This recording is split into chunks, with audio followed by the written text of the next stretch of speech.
গিয়ে যে কি করবো না করবো আমি এখন বুঝতে পারতেছি না। হঠাৎ ফোন আসলো, কাল সকাল সকাল মেহমান আসবে, যারা কখনো কোনো সময় আসেনি। আসসালামু আলাইকুম বন্ধুরা, কেমন আছেন? আশা করি ভালো আছেন। আমি আল্লাহর রহমতে ভালো আছি। অনেক টেনশনের মধ্যেও যাক আল্লাহ যখন বেঁচে আছি তখন আলহামদুলিল্লাহ ভালো আছি। তো সকালে মেহমান আসবে, মেহমানদের আমি রান্না বান্না করতে গেলে হচ্ছে আমি টাইম পাবো না ঘরের কাজ করার। আর শারমিন তো ছেলে নিয়ে পারবে না, ছেলে না ধরলে তো পারবে না, সংসারে তো আমরা দুইজন। আর এই পেট গুছানো আমার খুবই মানে একটা ইয়ে লাগে, বিরক্ত বিরক্ত লাগে, তারপরও করতে হয়। পেটের চাটুকুন এগুলো বুঝে না দিলে পরে কেমন কেমন লাগবে, এগুলো বুঝে দিলাম।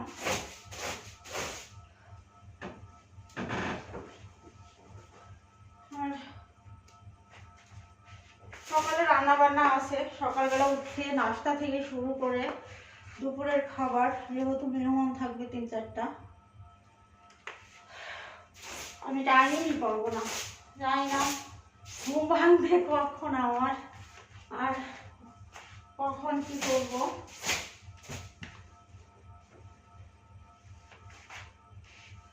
মেহমান কেন আসবে হঠাৎ করে, মানে যে একটু আগে ফোন দিল, তো কেন আসবে, কারা আসছে, কি হবে না হবে, কি জন্য, সবকিছুই আপনাদেরকে আমি আপনাদের সঙ্গে শেয়ার করব। আর আসছে আসলে সমস্যার জন্যই আসছে, বিনা সমস্যা আসছে না, সমস্যার জন্যই আসছে। সেটা আমি কিছুক্ষণ আগে একটা ভিডিও আপলোড দিয়েছি, আপনারা যদি কেউ দেখে থাকেন অবশ্যই বুঝতে পারবেন যে কেন আসতেছে।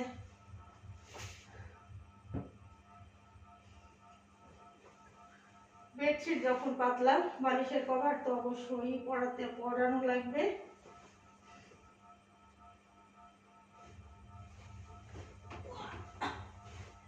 এই যে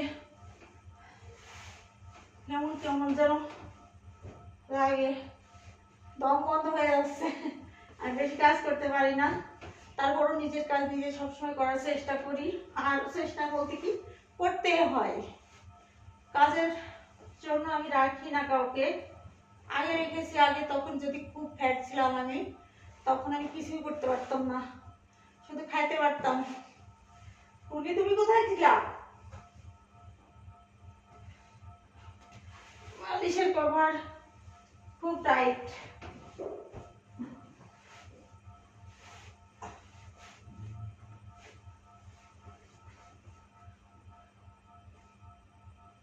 অনেক সমস্যার মধ্যে আছি, যেটা বলার মতো না। দেখি সমস্যাটা কালকে কি হয়, সমাধান হয় নাকি।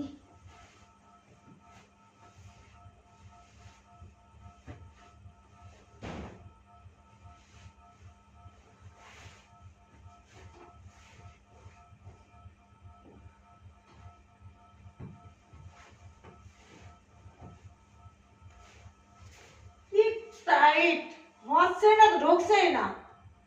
আমার এখান থেকে দেখছে খুলে গেছে।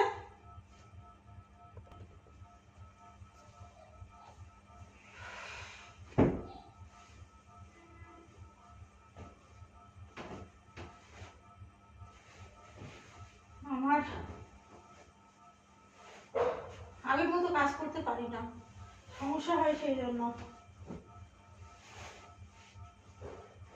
মানে কাজে কম স্লো হয়ে গেছি, যাক তারপরও নিজের কাজ নিজে করি। টাইম একটু বেশি লাগলেও লাগুক, তারপর চেষ্টা করি নিজের কাজ নিজে করার জন্য। হচ্ছে হিমেল এখন বাইরে, হিমেল বাইরে ফিরে আসবে, সকালে কিছু বাজারও করা লাগবে, সকালে কিছু বাজার করা লাগবে।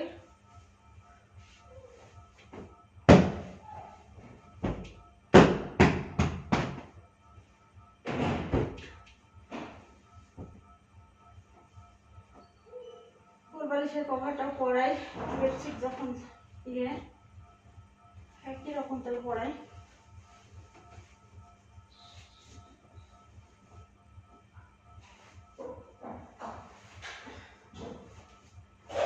বালিশের কভার পরানো খুব কষ্ট, যদি একটু টাইট হয় খুব কষ্ট হয়।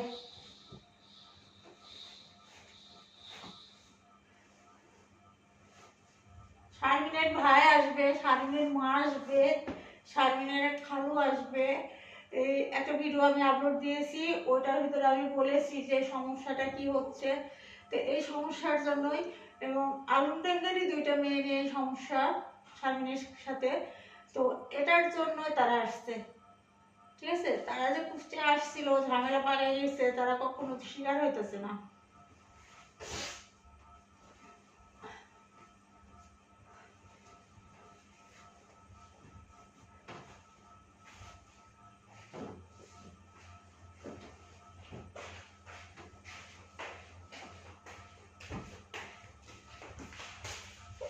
শারমিন হাত কেটে গেল রে বাবা।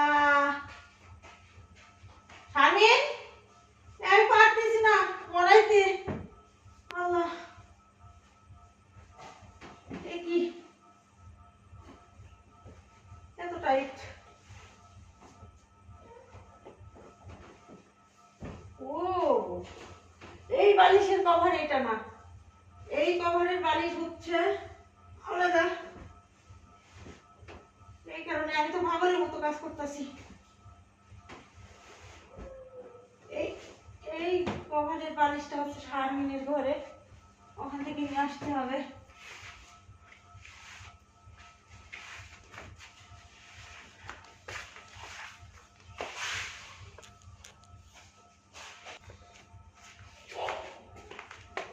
এই যে বালিশ এবারে নিয়ে আসলাম, এই কভারের বালিশ এইটা, আর আমি পড়াইতেছি আরেকটা, তাহলে হয় নাকি?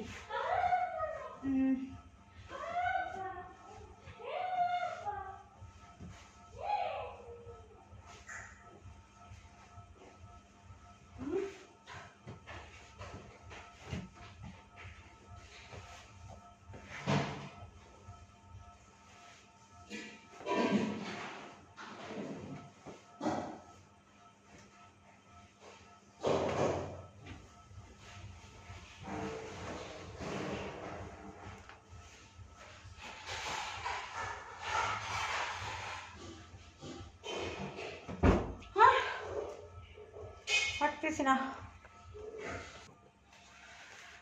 বন্ধুরা। এই যে সব কাপড় চোপড়, এই যে এগুলো সব শাড়ি, একদিন এক একটা বের করবে, করবে, ব্যাস আর উঠাবে না।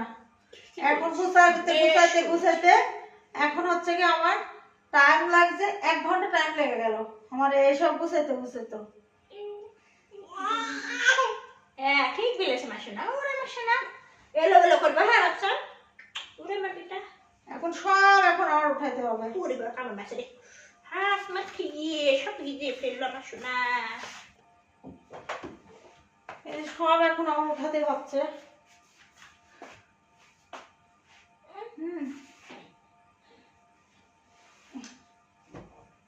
এই শাড়ি বের করা, পরা, ভাঁজ করা, আয়রন করা, এই যে কত কষ্ট।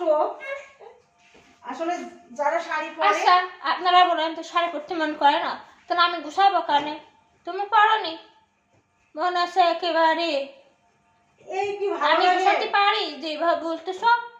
না, এটা কি ভালো লাগে? আর সবসময় এইসব এলো এলো করতে ভালো লাগে। এলো এলো করে করতে ভালো লাগবে, তাহলে এলো এলো ইয়ে করবা, করছি গুছাবা। গুছাচ্ছ কেন? হ্যাঁ, হ্যাঁ গুছানোর বেলায় কেউ নাই। মন বলছে আমি সব টান মেরে ফেলাই দিতে।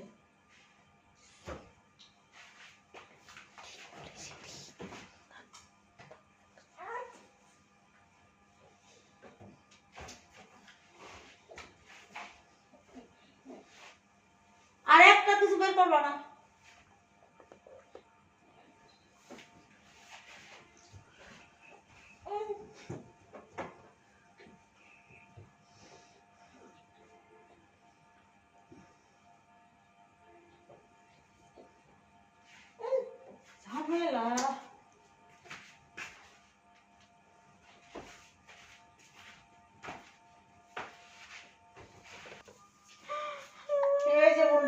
গোছানো শেষ, ওটা ঘরটা ঝাড় দিব,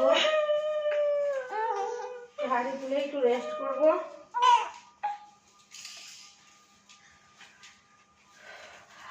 ভিডিওটা অনেক লম্বা হয়ে যাচ্ছে, আর বেশি লম্বা করবো না। সবাই ভালো থাকবেন, আল্লাহ হাফেজ, আসসালামু আলাইকুম।